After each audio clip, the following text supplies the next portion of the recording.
So the Chief of Defense Staff, Musa, and the Inspector General of Police, Egbetokun, went to Benue State yesterday to look at the effects of the things that were done there.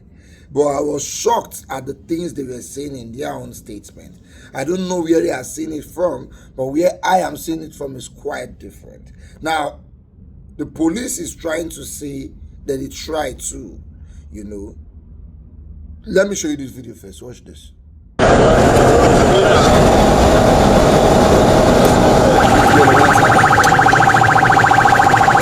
IG of police, the chief of defense staff at the town. You see? Did you see?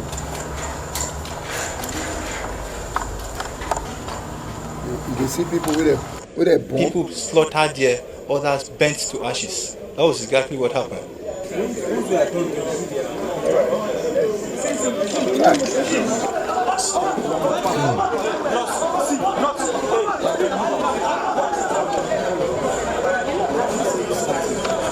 See, when one incident happened, hundreds of incidents have been prevented that are not known to the public. Wow. So that this happened does not mean that we have not been deploying. We have actually been deploying. We've been working together with the military and with other security agencies to ensure that this reign of impunity of these criminal elements ends. And we are committed to this. Okay. This attack on the peaceful Yelewata community is one attack too many. It is not just an attack on the people of Benue State. It's an attack on the entire nation. Okay. And we are not going to accept it. Okay. The people of this community are not alone. We are with them. The entire Nigerian communities are with them. Okay.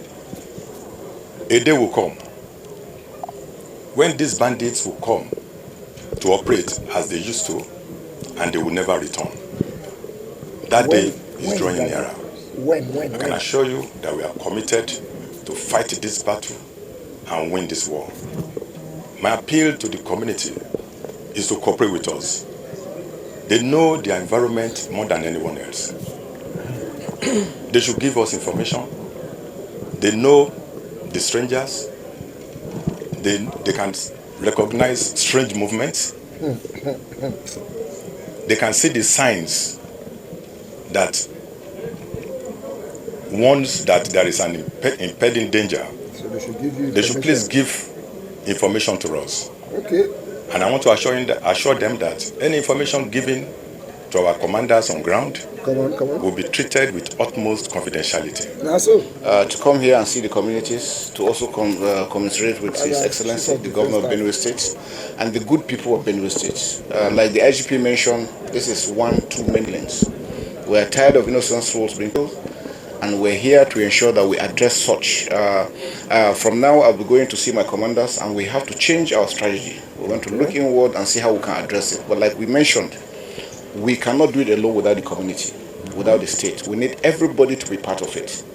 We understand that even before now, we used to have, even within us, people that compromise and give information. Because going around, you see the way some of the burnings were made, they were targeted, and which means they had insiders. Okay. And so I've discussed with the communities, the traditional rulers, with the clergy, for us to work united. There have been some issues on trust, and that we're going to address. For us, like I said, we want this to be the last one that will happen.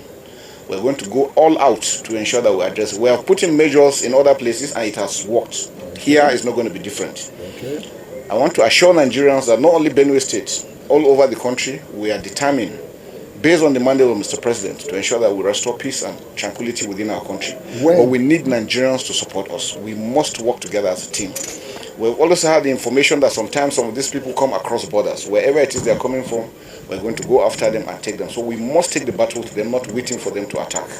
And that's one I think is very, very critical. Tomorrow, hopefully, I will also want to proceed to Nasarawa State to see His Excellency, to be able to, because the borders are actually very critical to the success of what we're doing.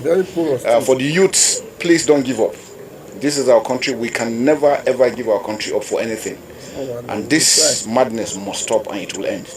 Once again, my heart goes out to this community of mine in the state and the entire local government and then the entire citizenry of the state. This is things uncalled for.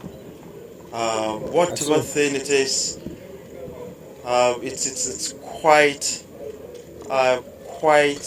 unfortunate that this kind of a carnage, this kind of feelings, persists.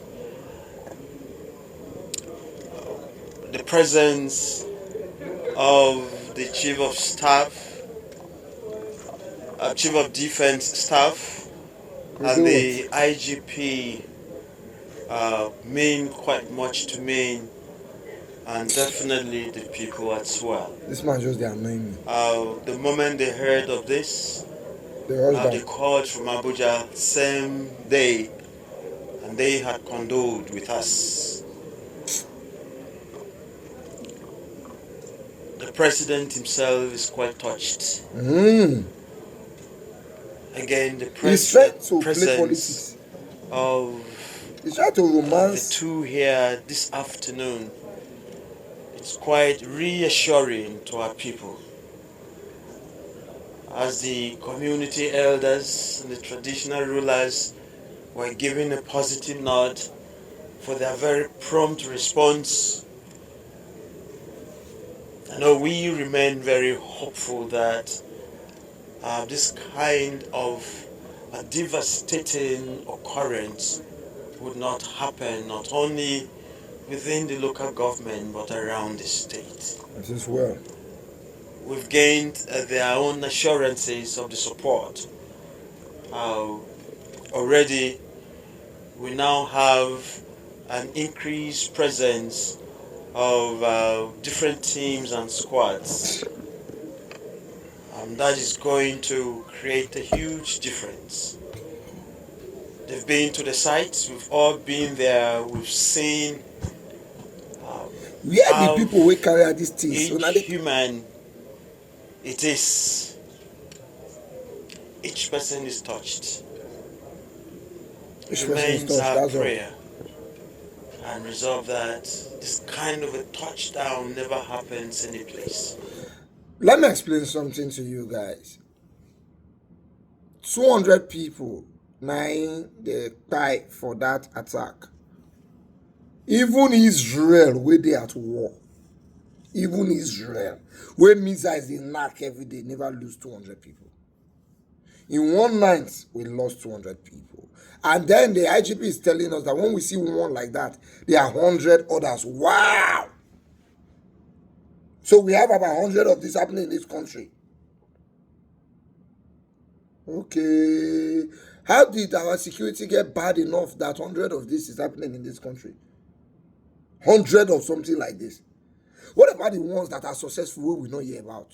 Because the one we hear about now, we talk now. So what about the ones that really happened and are successful and we did not hear about it? Because to be frank, as he said, very dark man had not gone to that place, we for not hear this gist. This gist we for not hear. The TV channels did not want to go there. So how many have really happened that we did not hear about? And then you ask the youth to give you information. How safe are they when they give you information? Because even the CDS said it. That some people are compromised. They have insiders. I mean, I'll go tell you, say one person a bandit. Then the next thing, they don't go to the community. The first start with my house. Our security apparatus are failing. And the first job of the country is to protect lives and properties. So they will leave them the commission project where you say we can build. If nobody dare to use those projects, now go talk on our govern over. It is well.